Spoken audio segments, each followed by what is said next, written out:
ready for our part 2 of the judging panel, where me and Lisa are going to judge each other's work. Yay! Lisa is about to join us in about 5 seconds, and we're basically going to be following on what we did last week, where we we took some of our first ever performances, and we decided to do each other over them. Ah, here she is. Yes. Get it, Lisa. See, I was just saying how fresh she looks right now. I don't know if anyone else is watching and thinking she looks dead fresh, but I think she does. A lot more fresh than I'm feeling. How are you today, my darling? I'm very good, thank you. I'm very excited for this. Oh my goodness me. We had some good feedback actually of part 1. I hope the people, if you're just tuning into part 2 of what we're doing right now, part 1, yes, we were looking at our first ever pole dance competitions, and we were really just laughing at ourselves at how far we've come in our careers. So now we're doing part 2. So this week, me and Lisa will be presenting to you our thoughts on our most recent pole competitions. So Lisa, explain which one are we going to be watching of you today? So you're going to be watching my pole art UK Elite from 2019. You have to think for a second what year we're in now, don't you, because of everything that's happened. But yeah, 2019. So it was about a year ago nearly, I think. Wow. Oh, what? It's hard to think No. that. Actually, yeah, was it last January? Yeah, no, it was last October. Oh, it's So even it's my like- life. Yeah. Oh, I know. What has even happened to this year? Oh, yeah. Goodness me. And my one is my Pole Theatre UK drama performance, which was in July last year. So yeah, that's oh my god. It feels like not even like 6 months ago that I actually performed it, but so much has happened since last July. Ew. Yeah, I had to think then whether I'd actually performed since then, but I think, yeah, I did the Christmas show with pole athletes, but then other than that, I haven't performed since. You've done loads of performing since. I've done loads of performing. I was employed. It doesn't make it any less sad though that we're not performing now. No. We're like, I think I still prefer my pole theatre UK show compared to what I was doing with Cirque. At least that one, like Cirque, I don't know. There's a lot of boob involved in my Cirque. All three of them. All 3 of my boobs. I know, if anyone's wondering what on earth we're talking about, in the last pole gig that I had, I was with Cirque, and my character had 3 massive boobs, and it was part of my freak. It was a comedy routine to a certain degree, as you can imagine. Right, okay then. So, people that are watching on Instagram, I have actually got my Zoom up at the same time, because through the magic of Zoom, we can do split screens and stuff. So what I'm going to be doing right now, and because we're also super technical, we're going to be showing you what we're seeing in a very janky kind of way, but that's essentially what we're doing, because that's as far as we can go. How about I can make this full screen? Oh, wait, no, I can't. Wait, there we go. Because I can make this happen. Interlude. Interlude. Lisa, sing us a song. Oh, there we go. This. There we go. Right, okay. So we're going to start with Lisa today.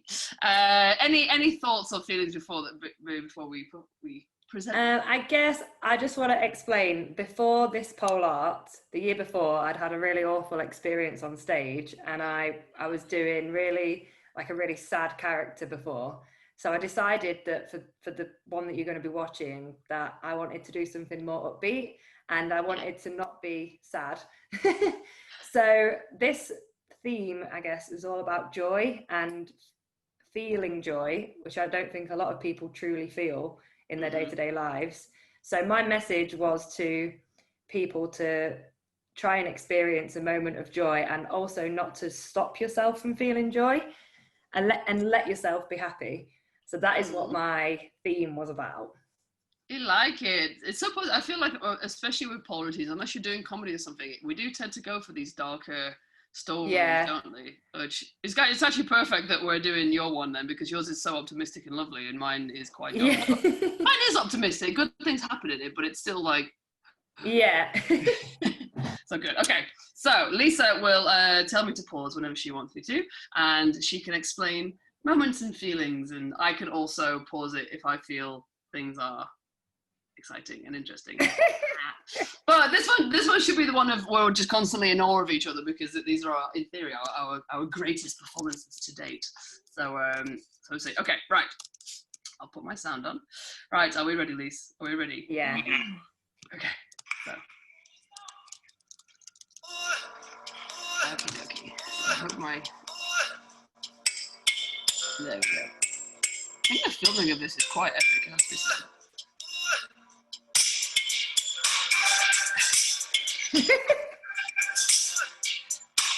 Dance behind the giant clock is amazing. Okay, pause it there actually, Soph, if you're confused about the giant clock.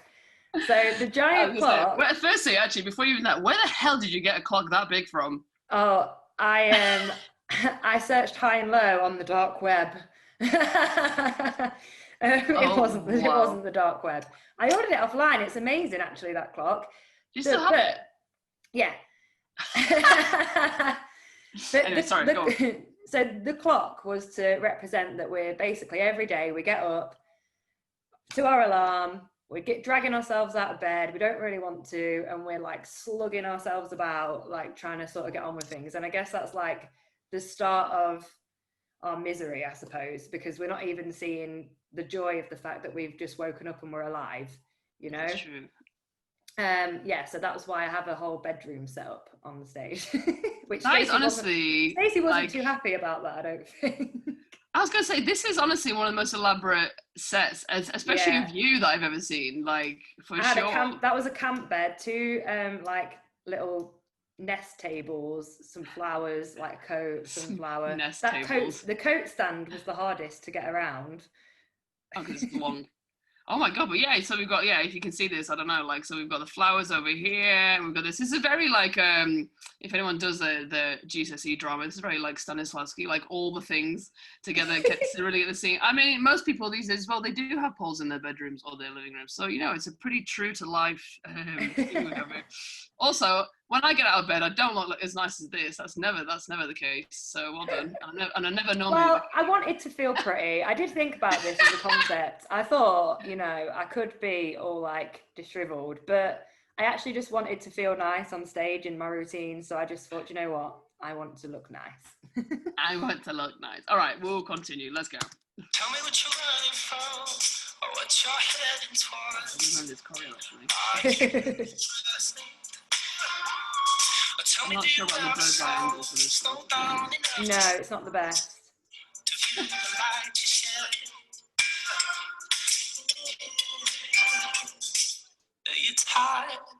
Yes, choreo.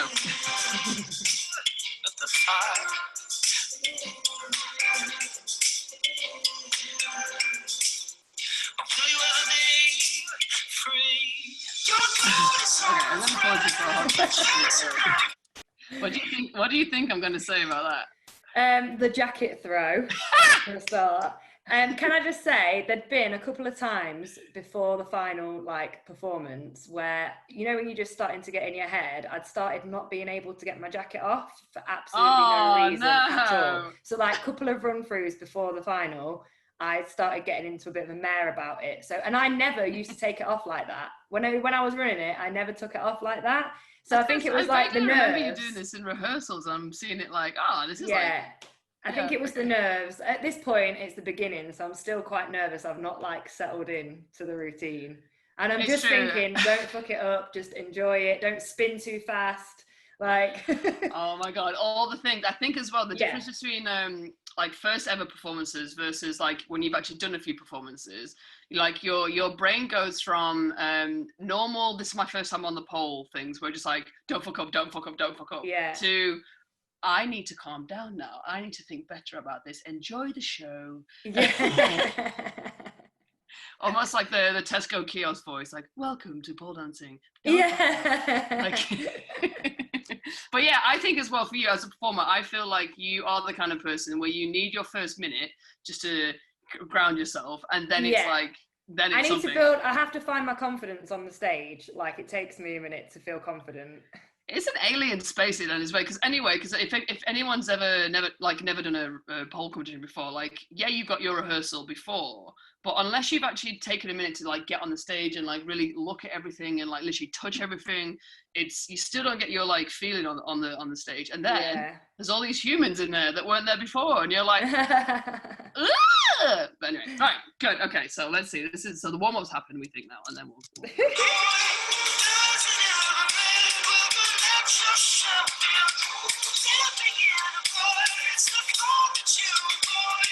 I really wish I was able to film this. I know. Very I love this thing sometimes.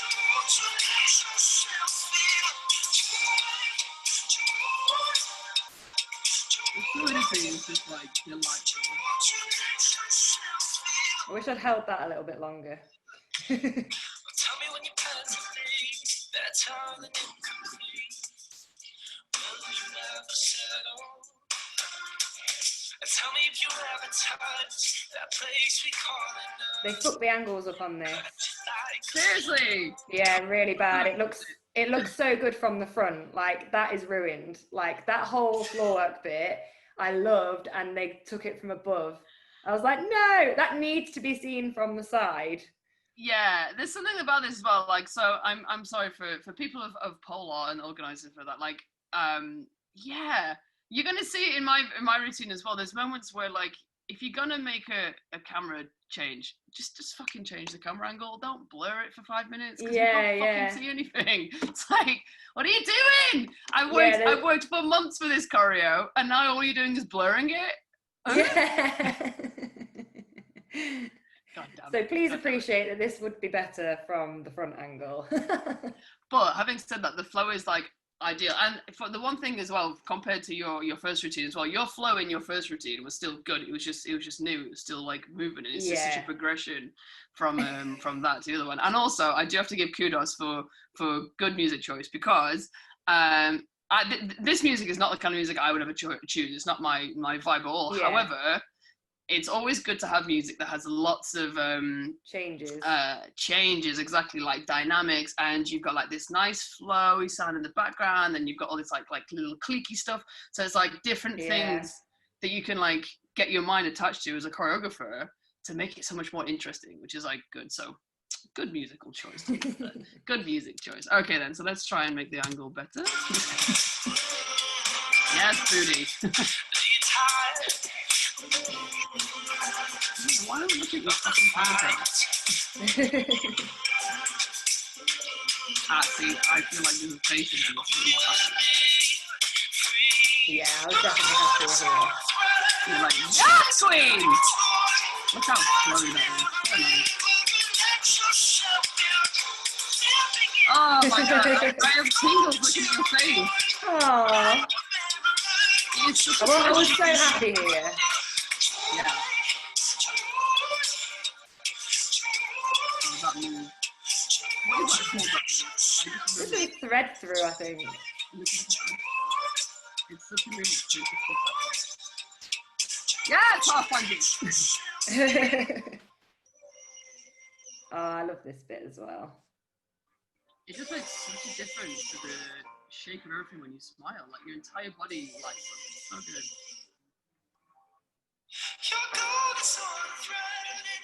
Oh, I remember this moment. Yeah.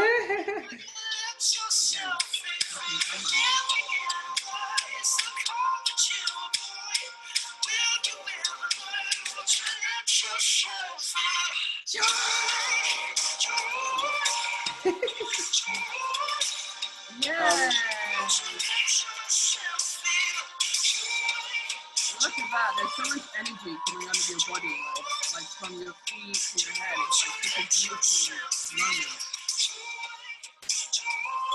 I actually can still remember the feeling when I was there. Oh, really?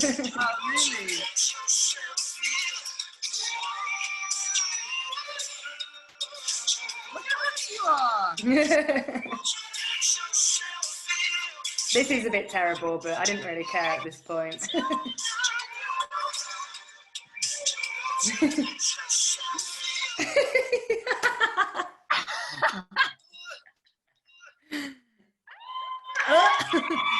Okay. Oh, you see it come up in your walk off, mate. I know. I'm just being a bitch. But you know what? There's so many moments of that choreography that are just so nice. Mostly because of the whole joy concept as well. It's just so so pleasant. What was the feedback from the audience? Because you can't hear it so well in this video, actually. The feedback. Oh, hold on. So to begin with, like I wasn't, because at the beginning everyone was working out what I was actually doing. So it's hard at the beginning when you get on stage because everyone's kind of quiet. Apart from your groupies that are there supporting you, like just shouting for the sake of it. But like, all I think about groupie, I just think about Gemma Rogers. Yeah, like Gemma! yeah. And then when it got to some of my like flexi moves, you can kind of get a feeling from the audience whether they're taking you seriously or not. I think when you're on stage, like that's how I feel. And like, yeah, I suppose after my first combo on the pole, like I felt like I had everyone's attention, which then put me in control, and then I felt good. And then, yeah, my flexi moves were like, everyone was going wild for them because, yeah. And I think, you know, there's something about when you do a flexi move, like in a routine, that just, it gets everyone going. Like you can put power tricks in, but sometimes they're not appreciated because you work on them so much to make them look neat that they look effortless. But a flexi move, people can appreciate how difficult that is to bend that way. Yeah, because I suppose not everyone's tried doing some kind of handstand or a flip or some kind of drop, but a lot of people at least tried to do a split at some point. Yeah. So everyone can be like, oh, blimey, that's tough. Yeah. Yeah, and I was really pleased after that routine. One, because I'd not like messed it up. Two, because I had like a lot of people coming up to me saying that they felt like they wanted to get back on the pole and they hadn't done pole for years. And that's so nice. That for me was a win to myself, that I'd put the message out that I wanted to put out. That was what I wanted to do. So yeah, I was really happy. It is so nice because it's true when I'm thinking it's very rare that you see like just a purely happy for the sake of happy as well. Not like the closest I think I've seen is like there's someone that always starts with a very, very dark thing. Is like something terrible has happened and it's like a struggle to get through. That's quite common. But actually just like a thing that's like full on just like joy the whole way through is actually like unusual. But I think that's good. I think like, you know, it works for me when I'm training. I'm happier when I'm training because I'm not listening to a really sad song all the time. Oh, God, yeah. And I get into a character that's happier, so I don't take on board this really like sad person or like depressed or whatever it is. And so I think that like for me, I've found my genre is either to be like powerful woman or happiness, like that sort of thing. Like that's better for me to be like that. This is lovely. And there's Emma Brunson is just messaging saying that she's been training for more than a year. So I haven't got the balls. You definitely have the balls before. She's gonna perform soon though at a Christmas show. She might have put herself forward for that, and we're going to encourage her to. And that's lovely. I love what you put there, Emma, as well. I admire you so much, Lisa. That's so pleasant. See, so much joy. But it's true though. Yeah, but for anyone that's like, for anyone that's considering to make a routine, like you know, like you just need your gateway performance for sure, and obviously like a student showcase. Even if it's like a minute and a half, you know what I mean? Just get up there and just do something. It's just that initial like. Okay, and don't over challenge yourself as well. Like if you go back to our last week's episode when we're looking at our first ever performances, and we spoke briefly about like, you know, like sort of the terror of it, and also like having the feeling that you have to put these certain tricks in. But in reality, I think what you'll see from both our routines is like when you look at the tricks we have, especially on spinning pole, it's so they're so well chosen, and they're also less. It's just less. Yeah. You know what I mean? You don't have this, I feel like you don't have this feeling when you get into professional categories. You don't need to put in so many tricks. We both tried. We know that we both everyone goes there. Like to start with, when you build your routine, you'll have everything in it that you can't actually do yet, and you're hoping that miraculously, you know, you're not only going to build the stamina, but you're somehow going to be able to do them all to perfection. And then one by one, they start getting peeled out. And then you finally have like the piece. And I like the development of making a routine is like, it changes so much, like, doesn't it, from when you first make it to when you actually put it on stage. You tear it apart and put it back together and mix things around, and that's the fun bit, is actually like seeing it develop. Yeah, it's true. That's a really great point, actually. Like, it's nice to have that goal that you want to do A, B, and C, but actually what you start with and then what actually goes on stage, they're not the same thing. It's absolutely that. It's a journey, and it's a if you think of it more of a development of your own skill or a development of your own art, as opposed to I need to perform this on stage, then it's a lot more of a it's a pleasant journey. Like, it's a thing. Like, sometimes, forgive me for being contemporary, but like but when I try and explain like ideas for like choreography and stuff like this, like I tried to speak of it like like the journey of a river. This is where it gets really contemporary, but just bear with me a second. I promise it's going somewhere. Where like your choreography, like, it literally goes from this source right at the top where you have this idea, you have this concept, and then you've got to get all the way down to the sea, which is a long ass journey. And also in that journey, you have these like, you'll have like waterfalls, you'll have bits that slow down, you'll have like babbly brooks, you'll have like parts where it like goes out into different directions, you'll have parts where it moves. And that's kind of the journey of any choreography, whether it's pole or aerial hoop or dancing. You know, it's not a journey that's like, I want to do Bird of Paradise, Foundry, and I don't know, some other annoying trick that I don't like doing anymore. I should, whatever, I want to do these three things. But whilst you're doing that, it's probably not going to work out. Like, you're probably going to go, oh, this one's too hard, I can't do this, I'm sweating too much here, I'm going to have to take that one out. So you'll find something else, and it might be more interesting. And you definitely see me have that journey, Lisa. Fun. All right. Shut up, Soph. Right. Time for Sophie's one now. Yes, it's your you want to turn grab your popcorn for this one, guys. Oh my god. Blimey. So this one was by far my most I think it might be to this day actually one of my most favorite performances of anything I've ever done ever, because it was incredibly emotional, and it was kind of for my family, for my godfather, who the routine is actually a true story, based on a film that my godfather ended up being in, because I'm not going to go into it, but basically he saved a guy's life who almost died under the sea, which is bonkers. Oh, Emma's got her popcorn out. Yes. So if you're ever interested at all, the film that it's inspired by is still on Netflix. It's called Last Breath, and it's it is a documentary, but it's also been like refilmed to recreate some of the action. And so yeah, it was really emotional. But also in the audience is my family and my godfather, and they didn't know of the show I was about to do. They didn't know that I was going to do it. I told them a totally different story, that it was about mining or something. So I was sweating, but I also had that little like, they're going to see this in a minute. Okay, fun. And can I also say before you press play, so I was sat behind Dunk, who is Soph's godfather, who saved the person's life. And so I watched his reaction when he realised what Soph was doing. And also I'd like been with Soph training all the way through the whole like process, and I've never bawled so much in my life. I was an absolute mess by the time she finished. I just could not stop crying. And even when I watch it back now, honestly, I'm not exaggerating, Soph. It's one of the most incredible routines and stories I've ever seen. Honestly, it really is. You're gonna make me cry now, because I'm getting emotional thinking about like the journey that it was. Right.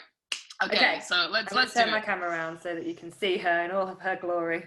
Exactly. Oh, right. It starts pretty straight away. It's quite quiet. So. I'm probably not going to have many things to say about it because it's epic. So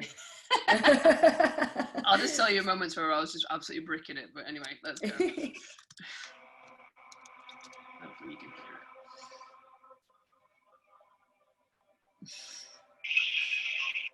Where's he at now? Stop the phone. We're running out of time here. So bad looking this way. I just love how you melted down here. All I'm thinking of right now is like, my skin was actually getting stuck a lot, and I was trying to make it not go. There was nothing.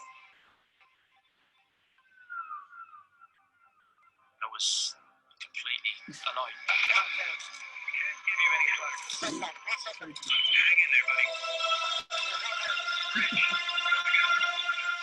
So the thing you see in the back as well, I was granted footage from the filmmakers. It's like granted rights from the filmmakers actually use it, which is really helpful. It was a dream for me to be a diver and go under the sea. So that's my actual godfather's voice that you can hear from the film. I love the feeling of weightlessness. You're effectively flying down to the I don't seabed. like this moment though. It was Oh, I very... do. Really? I didn't need the handstand. Elbow stand. The North Sea is definitely one of the most dangerous environments in the world.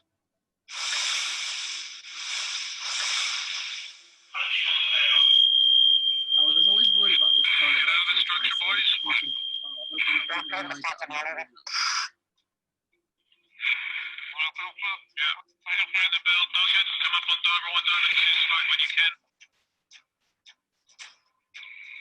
And also Just pause it a second, Soph.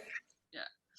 So I just want to like say for the people listening, because you can't, or I can't hear that well on my end, like your music. So I do recommend that people watch this like again, like in their own sort of volume on their computer, because you can really see like how she's moving to the sounds. It's not music, it's like sounds and also like voices.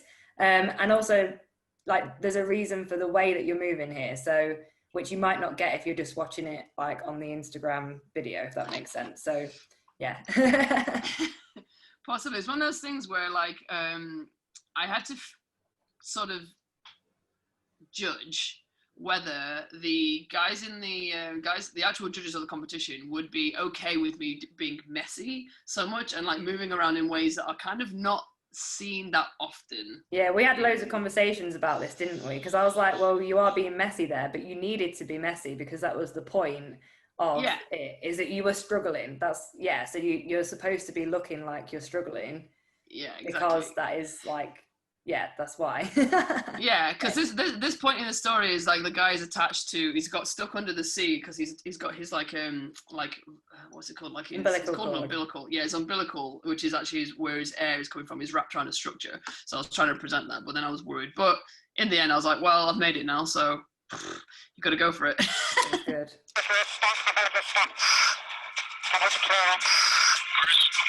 Cannot give you any slack. Yes. I actually fucked up on this one. I fell. You can't really tell though, luckily. Something went wrong there. I don't remember what it was. I'm trying to make my way back to Chris to help him. We're maybe less than 2 meters apart. Visibility is good enough that we can look into each other's faces. But that's now me at the end of my ability. I love it. And I can't get to him. All I wanted to do was that the music went out in this good moment. Blackout.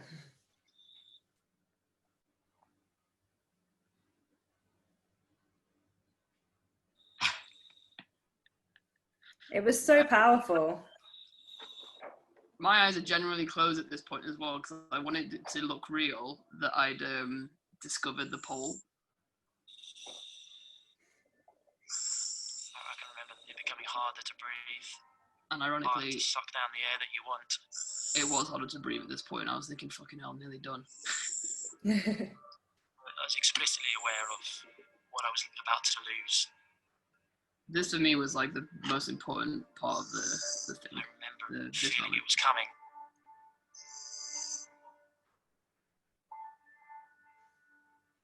And then nothing. It's those twitches in the feet. It's weird, isn't it, to look at? I wasn't surprised by what I saw.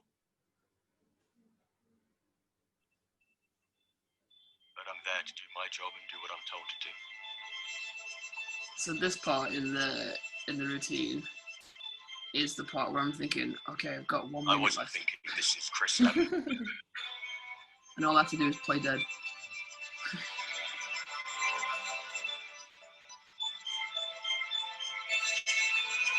Easy. He's a thing that needs to be taken from one place to He's another. a thing. The thing. And here I'm thinking, God, I need to keep my toes sort of pointed, but I'm also kind of dead, so I'm like, I need to kind of fall like a dead person. I tried not to think Chris was dead.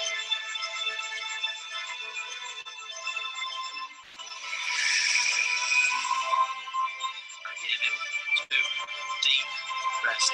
This is relaxing. I'm like, just flop around and pop up again.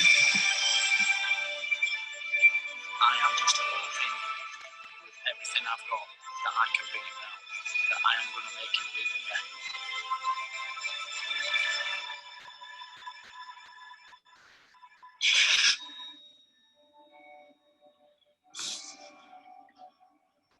I knew we'd got him. And we need to look at your happy face at the end. I was crying at this point because I was like, fucking hell, I've done it. Finally, I've done it.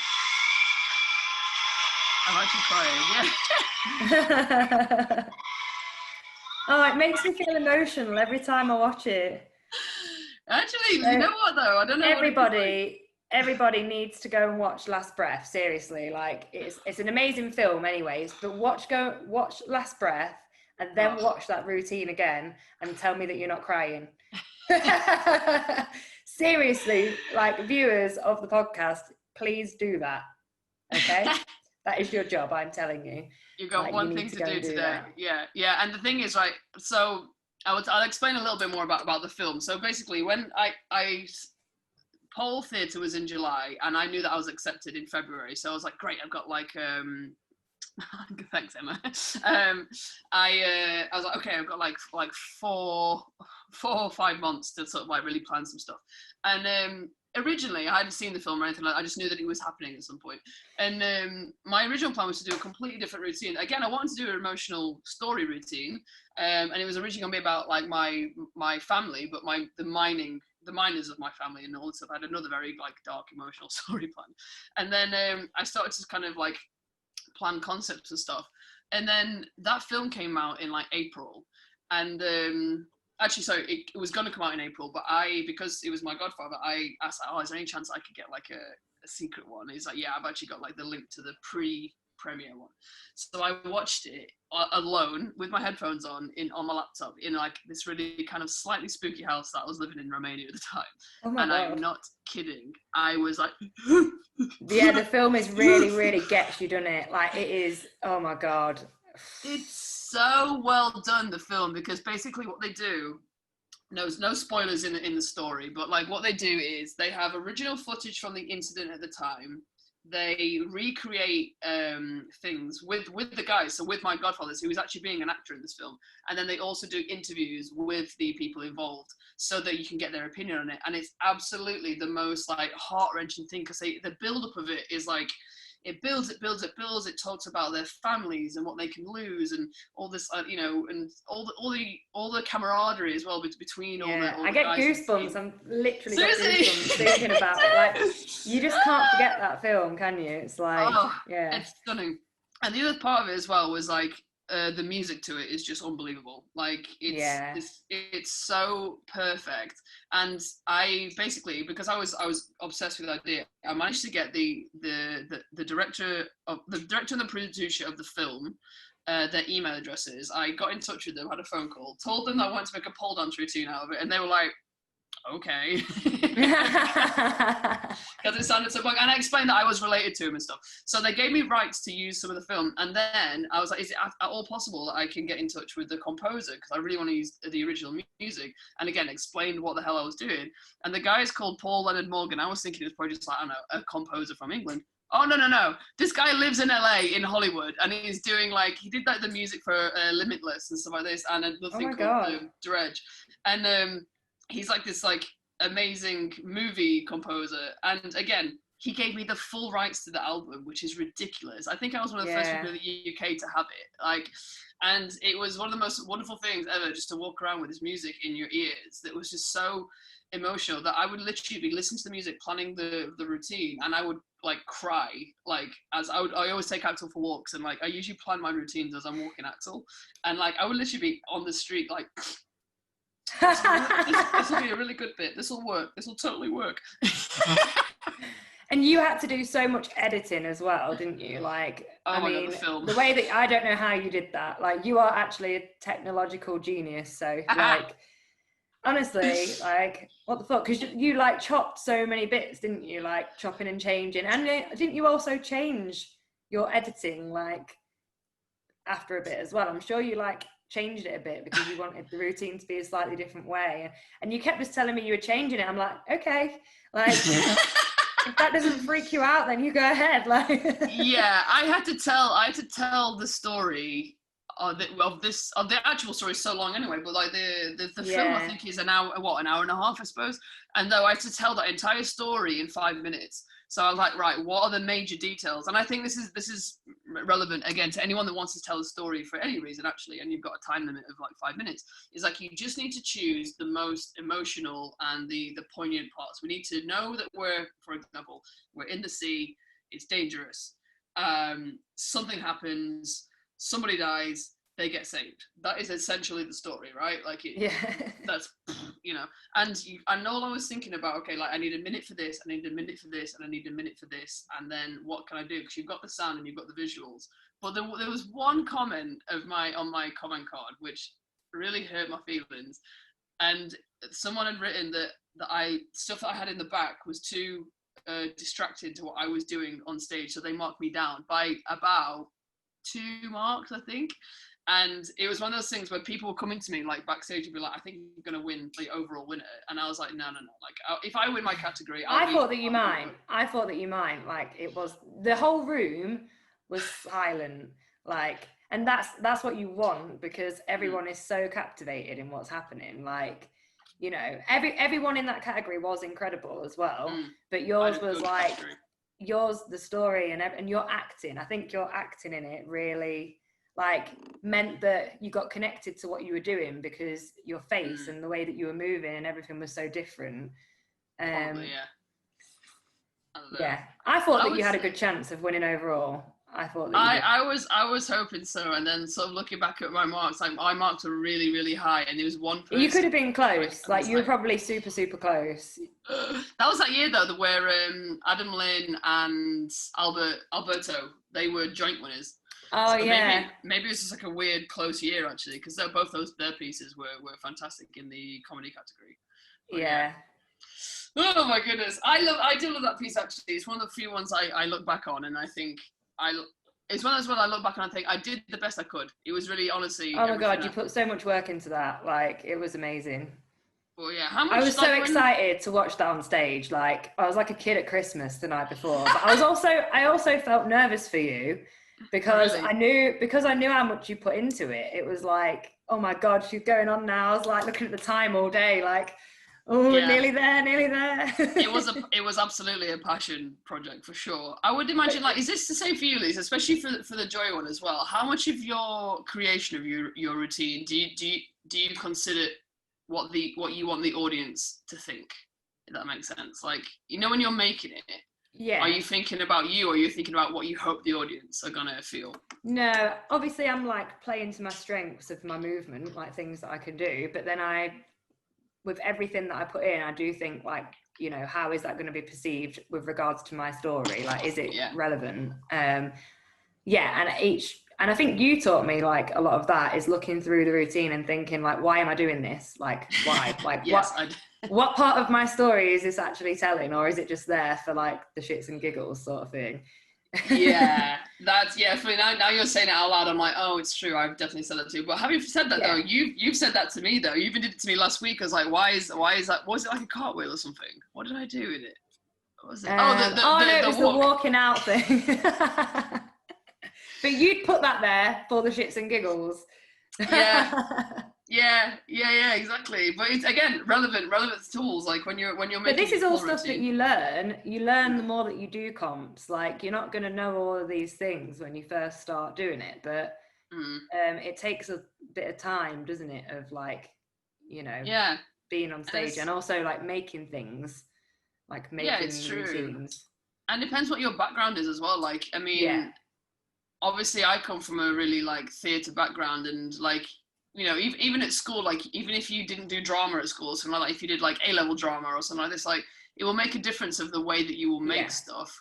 So it's not like if you're, I think me and you, we're both storytellers. That's what we like doing. And if not an actual story, we like themes and stuff like this. Yeah. And I would say my best advice to anyone that's going to make a theme or a routine that's got a story in it, like there's so many things on like YouTube and some of this where you can watch like kind of like the actor's room and all this kind of stuff where you can do like basic acting techniques or basic like storytelling techniques just to help you question that exact thing. I didn't know that. That's cool. Oh yeah, I mean it's because I'm literally doing an acting course right now, but like there's like so many things that you can look at of like why. The biggest question is like, why is this on stage? Like no one in the world will pole dance because they want to tell a story about a diver under the sea. You know, and at least like with pole dance, at least with joy, pole dancing is a joyous experience for some people, maybe us, not everyone, depends how painful. But you know, like you still got to think like what in these movements are joyous? Like how can I make this joyous? You know, like, so yeah, like I suppose it. an example of that is on the static pole when I was really happy, I wasn't just like going around, I was really pushing and being like, oh, and being big and open in all of my movements in the times when I was happy. And things like even on spin, the flexi moves, I picked them because they were so like open. Do you know what I mean? Yeah. Like the extended leg raise, like, you know, everything's really open and they felt like happier moves to me, if there is such a thing. Yeah, because you've got to like one of the acting techniques that I'm being told to do a lot at the moment in my acting classes is this difference between demonstrating and experiencing. So these are like two concepts, which a lot of people like. It depends which kind of like practitioner you're looking at, but basically everyone says the same. Like it's very obvious when someone is demonstrating that they're happy. They're telling you, "I'm happy. Yeah, I am really happy." And you're like, I don't, no, you're not. I don't trust you at all.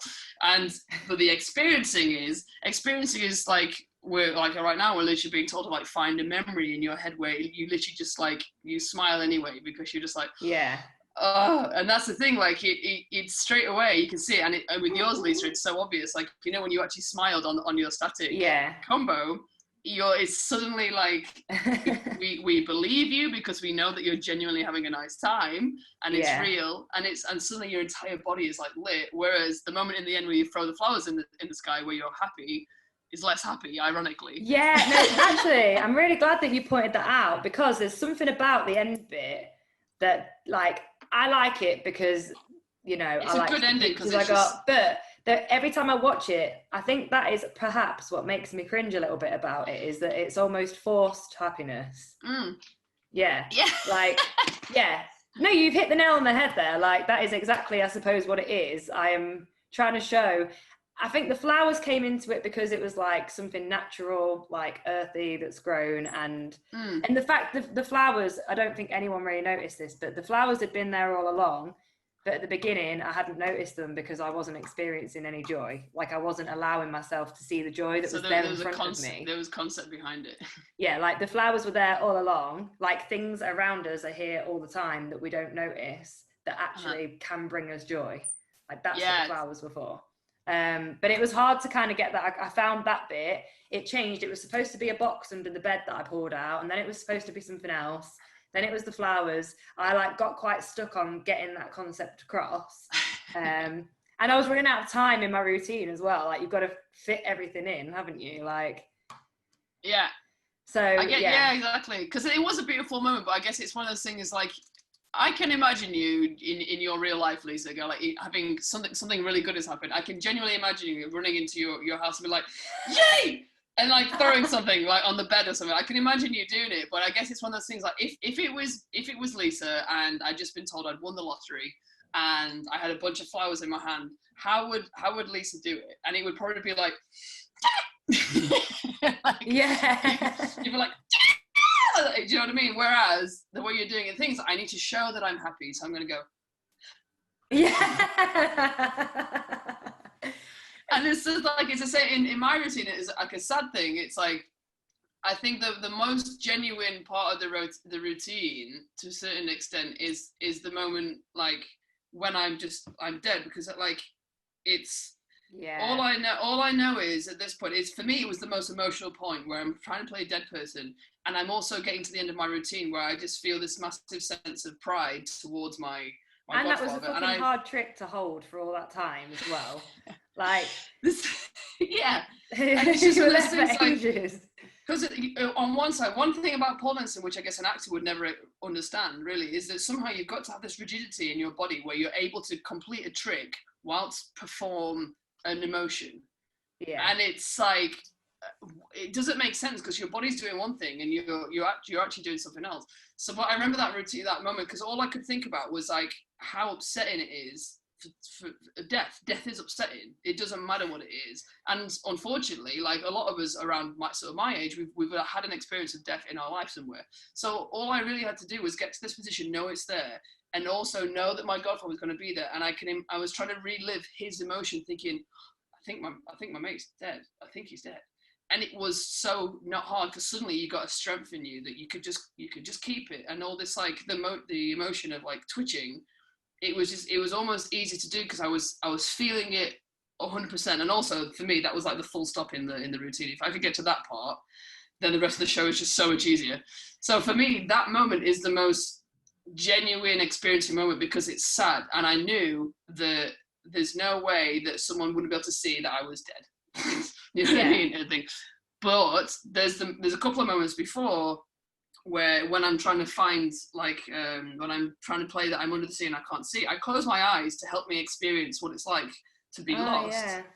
But at the same time, I'm looking at the video and I don't believe myself, because I know where the pole is, and I'm going like this, waving around and just like and it doesn't look as genuine, because I think it looked genuine enough for what you were doing, but I think you're analysing it now on a deeper level because you're studying those sorts of things. Like, you're bound to look at it like that. That's a good thing that you're looking at it like that, but I'm sure everybody in the audience would agree that you looked like you were lost under the water.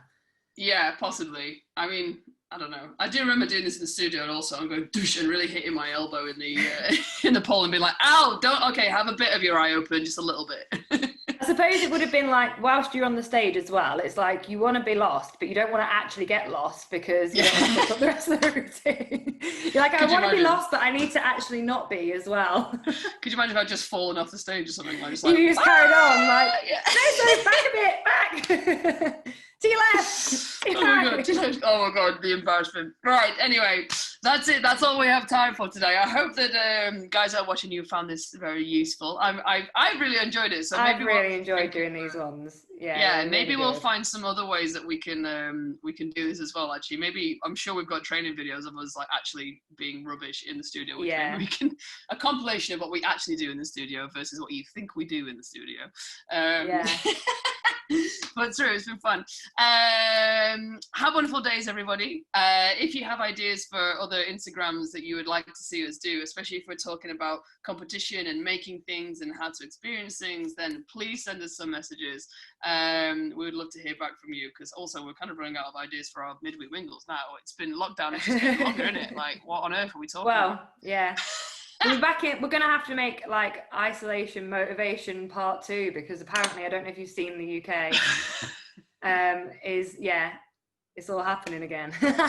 It's all happening again. Blimey. Well, it's been a pleasure, Lise, and I love that joy routine. It's such a beautiful routine. The music is delightful, and let's hope we can perform soon. Yeah, hopefully together on stage at Pole Art. I'm gonna stop thinking about it, actually. Damn it. Right, okay. Have wonderful days, everybody. Yes, thank you, everybody. Next time. Bye. Love you, bye-bye.